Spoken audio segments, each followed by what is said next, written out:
क्या बात है पिताजी, आपको खाना पसंद नहीं आया क्या? आपका चेहरा देखकर तो ऐसा लग रहा है जैसे आपके खाना खाने की इच्छा ही खत्म हो गई हो।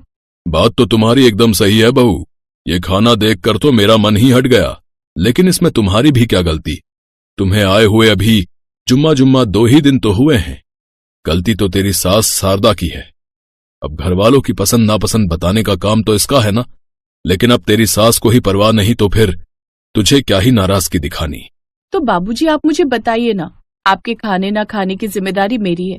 आप मुझे बताइए, अब से मैं आपके खाने पीने का ख्याल रखूंगी। अरे एक बार चख कर तो देखिए, 2 सब्जियां, पूरी, हलवा, कितना कुछ है, लेकिन इनकी जान तो बस चटनी में ही अटकी पड़ी है। और सच कहूँ बहू, तो तू रह नहीं दे। अगर तूने इनकी ये फरमाइश पूरी कर दी ना तो तेरा भी जीना मुश्किल हो जाएगा, जैसा मेरा हो गया है। ओह, तो ये सब चटनी के बिना होने से हो रहा है। इसका मतलब बाबूजी को चटनी पसंद है। कोई बात नहीं बाबूजी, आप थोड़ी देर रुकिए, मैं जल्दी से चटनी बना कर लाती हूँ।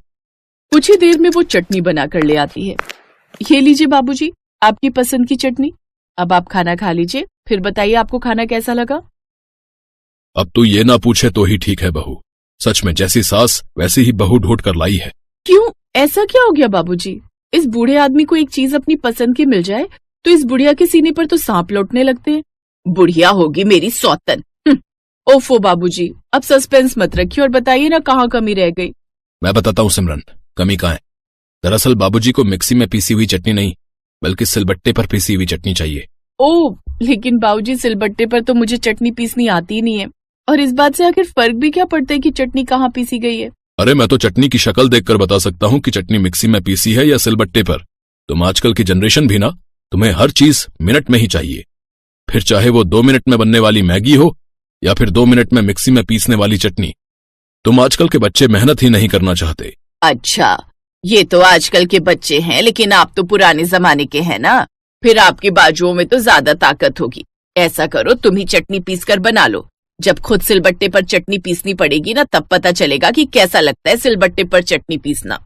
ओफो माँ बाबूजी, अब बस भी करो। अब तो आपकी बहू भी आ गई है, फिर भी आप बच्चों की तरह लड़ते रहते हो। 25 साल हो गए मुझे आपका ये चटनी युद्ध सुनते सुनते। नैना बिल्कुल ठीक कह रही है, अब तो घर में बहू आ गई है तो आप लोग उसे भी क्यों अपना ये चटनी युद्ध दिखाना चाहते हैं? जब देखो चटनी चटनी। बिल्कुल ठीक कहा तूने, इस बुढ़ऊ की तो जैसे जान बसती है चटनी में। रहने दो माँ, तुम भी कम नहीं हो। जब आपको पता है बाबूजी को चटनी इतनी पसंद है तो बना नहीं सकती उनके लिए चटनी? वाह वाह, सारी जिंदगी तेरी सुसु पोटी मैंने धोई, तुझे